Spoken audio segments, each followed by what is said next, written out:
Out here with the birds this morning. This is a 40-foot gooseneck, and we are building the biggest honkin' tiny house I have ever seen.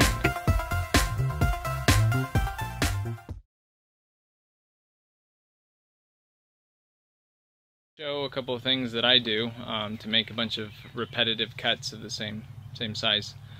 So like over here, I've got quite a few of the same boards, like 125 inch, 142 inch, where I have to cut, 30, 40 pieces that are all the same size, and it just doesn't make any sense to measure each one, mark it, and then cut it. That would just take forever. So what I did was I got my bench and I just pulled it over here, got it up levels, just put a board across until it was level with the top of my table of the miter saw. And then I put down a board, just clamped it down so that that also is at the same angle as my table saw's fence, at least close. It doesn't have to be absolutely perfect, it just helps to line everything up better.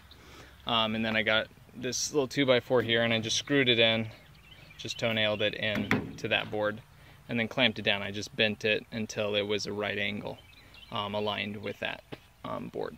And then I just took all my 12-foot boards, set it up there, and my table saw can move. I just have these little clamps here, just pull up on them, and I can slide this over. So I get it close, around 145 inches, or whatever my cut's gonna be, and then I can just move my table saw to the right or the left until I get it to whatever my measurement it is I'm cutting. Like those are 142 inches.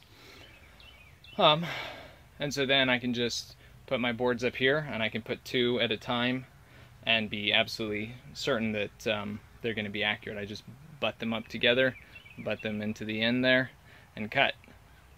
Since this is a sliding compound saw, you could actually do, I think I fit 8 boards up here all at the same time and could cut across all of them. It's just not as accurate because obviously if that board out there is even slightly off just by a 1/16 of an inch, or or an 1/8, it can mess up your measurement. And when you're cutting studs, you really want it all to be as accurate as possible, so you're not fighting with the wood. But then the other thing is so that works for long boards when you're cutting 142 inch studs. But then I've got a bunch of cripple studs that I've got to cut. And so these little arms on the table work great for that. They extend out, to support the material. But if you raise them up higher, a piece of wood, if you raise them up so that the board butts into it, then you've got an accurate little jig that you've made. So see, this board has already been cut, but you see, just butt it up, it is going to make it so I can just put my boards up here and cut whatever size. These are all 33 inch studs. It's for my windows because my windows are 36 inches off the ground, so 33 plus another 3. So I can make a ton of repetitive cuts using that, and then it's really easy to change it. You just unscrew this, move it forward, backwards, for whatever measurement you're doing.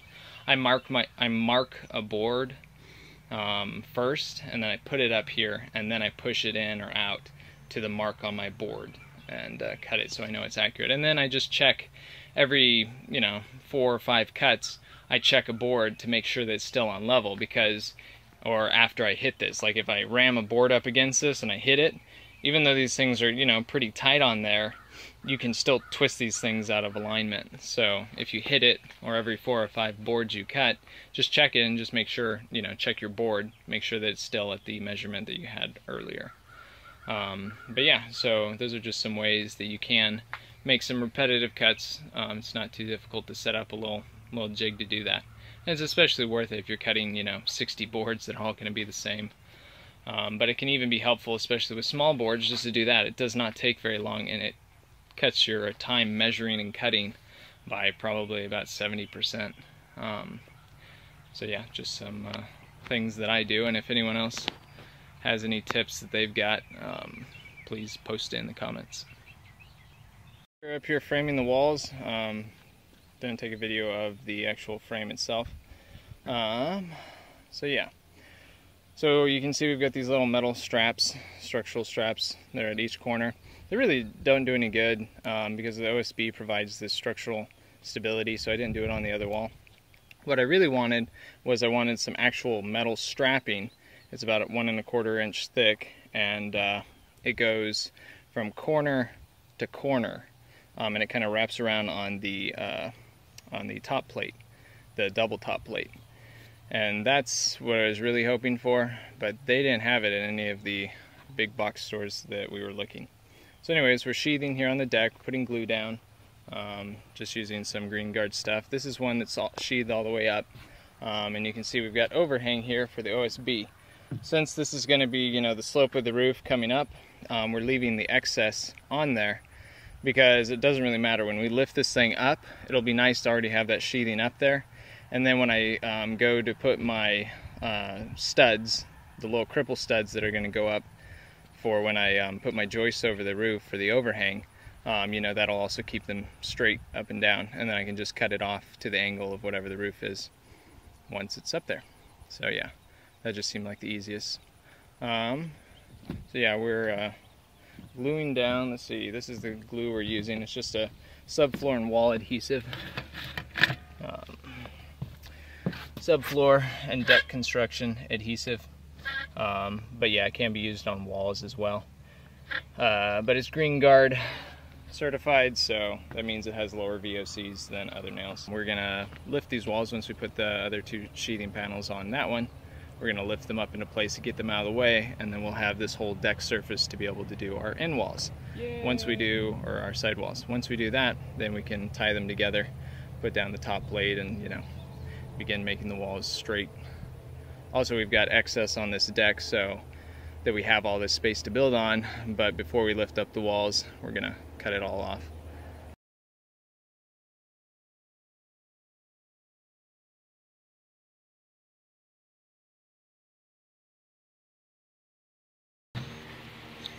So right now we have connected all the walls together, well, at least this side. We only have sheathing on the first row just because it was too heavy. That wall we could do. But these other walls, for one thing, our deck is only 144 inches, 12 feet. But then I have to cut off the excess because it's really only 9 feet, 4 inches, so 112 inches. So I had to cut off the excess before I raised the walls, to put it correctly over the side, the right distance. And so anyways, these walls would have been really tall. We would have been standing off right over here trying to get it up on ladders, and anyways, 16 feet by 12, it's a 12-foot tall wall. That would have been just too heavy with sheathing, so we just put the first row of sheathing on there, just because that would have been easier, and we left the last row off because I didn't want to have to mess with calculating what it would be for this little section we put in here. So it's a 16-foot section, 16-foot section, and an 8-foot section combined. 12-foot high on this side, and then these walls are all 129.5 inches tall. And so you can see there we've got excess, but the roof is going, the pitch of the roof is going to be from here going up to the top there, and that's going to be the pitch. It's a very shallow pitch, only a 212 pitch, so we can maximize our headroom up there. So it'll be about 5 foot high on this side, and about, I don't quite remember what it was, but it was, let's see, 40, 60 inches and 43 inches, I believe, on this side, so almost 4 feet tall. So the staircase is going to be going up right here. It starts right here. This is where the staircase landing is, and it goes up. And so we have the staircase on the high side of the wall so that you have a little bit more headroom when you're going up to the loft. Instead of we were originally going to put the staircase on this side, but you wouldn't have had as much space walking up. So yeah, so these are the walls. We did traditional framing, so we've got everything 16 inches on center. And so, just mark which one becomes a cripple stud or a jack stud or whatever. But I've got my jack stud going up to the header, and then a cripple going up above it to apply equal pressure all the way up. My king stud right next to that, and then a cripple underneath the sill plate.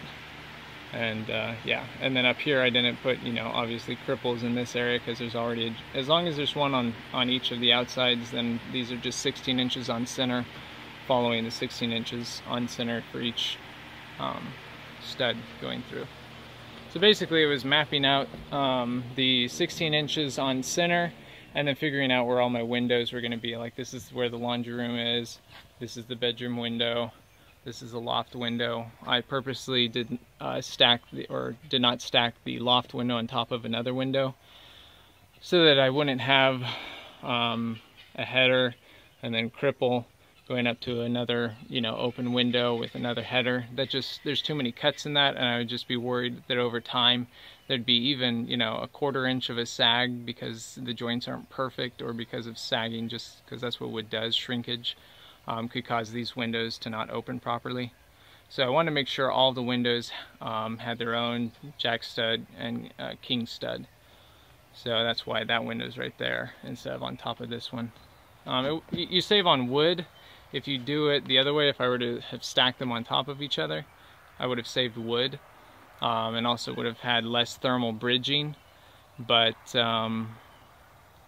more worried about being up on a trailer and having everything sagging than I would be about the thermal breaking that would go on. So yeah, so we've got these walls up, we just have to do these now, right across here. Hey señor, ¿cómo está? ¿Cómo fue el trabajo?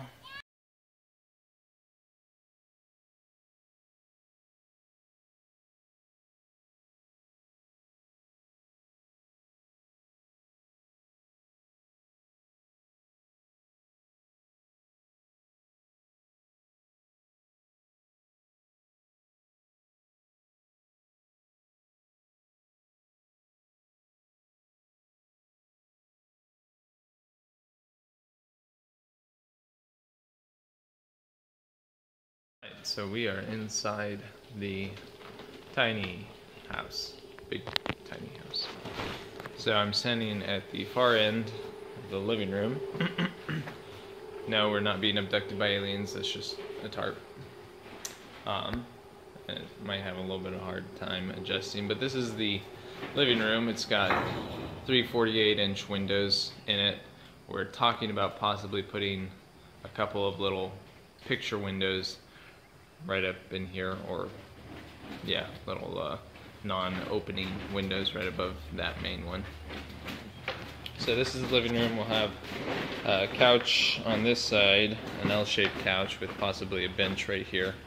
Front door, countertop, the sink goes right underneath this window. This is the beginning of the staircase going up, so there'll be a staircase right here. This window right here is for the laundry room. That's for the bathroom, and then this is back here in the bedroom. Those 2 windows will be in the bedroom, and then these are all loft windows. So the loft is going to start about right here and come across.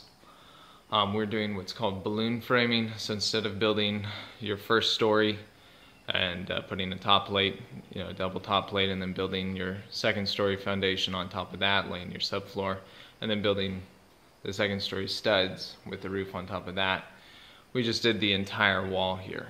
So that adds to the strength of the structure because it's not a cut joist, you know, with the floor and then, you know, more above it. I just wanted it to be stronger. So this is the way that I decided to do that. But then we're going to put blocks down in between these stud cavities and then set the joists on top going across. And that'll be the second story foundation. So yeah, so as far as framing this out, the difficulty of doing this though, obviously, is that you can see the wall is so high, it would have been sticking over the edge of the trailer. So that's why, if you remember in the previous videos, I had an overhang that I left on either side. And that just gave us a little bit more platform to work on. But so first we built these end walls, this wall and the one behind me. Built those end walls so we could just lift them up and be done with them. They'd be out of the way. Then we built this wall, and we lifted up that wall first and then this wall, connected them together. Right here, this is the double joist connection, and so we've just got them nailed together with some screws as well. And then we built this so that those were two 16-foot sections, or rather one was 15 feet 11 1/4 inch and one was 16 feet. That was just to keep everything 16 inches on center. Then we built this little, this little 2 joist holding this little 8-foot section in place.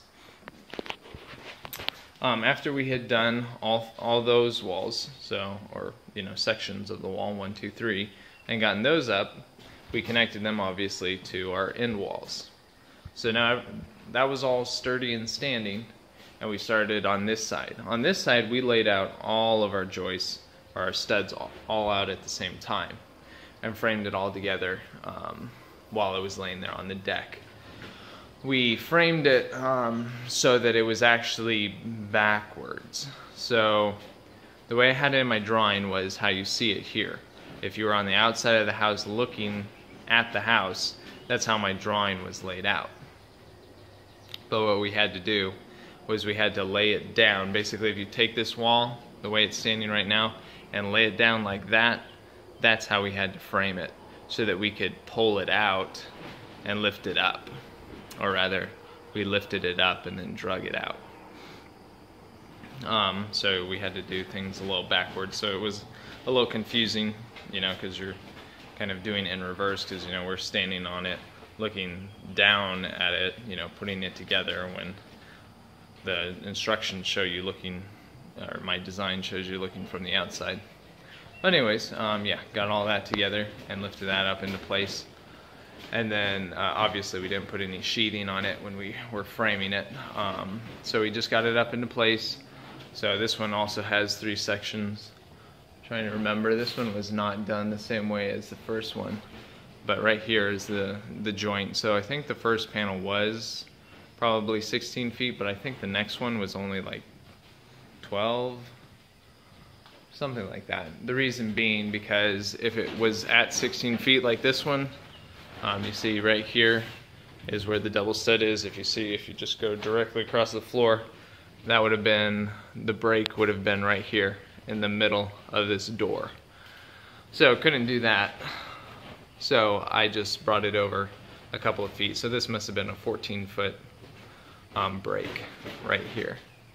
So I just broke it on this side of the door so that this was all one section here. So we put down subfloor adhesive underneath the entire sill plate to help seal air. So it's all glued down, screwed down, and then there will be lag bolts also going down into the frame, going around probably about 20 lag bolts going down into the subfloor frame. Trying to think if there's anything else. We've got the roof on, as you guys already saw. We've got the radiant barrier OSB facing down, and then radiant barrier rigid foam with its foil facing up. So we should be good on radiant heat. And yeah, so now what I'm going to be doing is I'm going to be mapping out on the floor, drawing on the floor where everything's going. I mean, it's not really all that difficult. Obviously, I've got, right here is the end of the, or right there is the end of the staircase. And so I've got to put a wall here, because on that other side is where the washer and dryer, the stacked washer and dryer, are going to be going. So I've got to figure out where the wall lies, and I'm going to be putting a dryer box in so I can do a recessed little opening for the exhaust of the dryer, so it doesn't have to stick out so far. And then right over here where the bathroom is, I've got to put down my walls, and then that's also where the bedroom wall goes, right past this window, right about right there. So the bathroom goes right here. Then I'm gonna make sure that my refrigerator and stove are gonna fit with about a 12-inch little divider between the sink and the stove. I mean, part of the countertop. So yeah, I'm just gonna make sure everything's gonna fit, figure out where my plumbing's gonna go, because also when you're building up on a trailer, you know that you can't just make a hole in the floor, because you're going to run into your metal runners that are going this way. So I've got to figure that out as well, and figure out where the plumbing can actually fit. Hopefully there's not going to be any trouble, but it very well could be that my bathtub lines up right on top of a metal runner. It's a very good possibility, seeing how closely spaced that they are. So just got to figure this stuff out, and that's what I'm going to be doing. Yep, it's coming along with a safe coat to stop the off-gassing interiorly.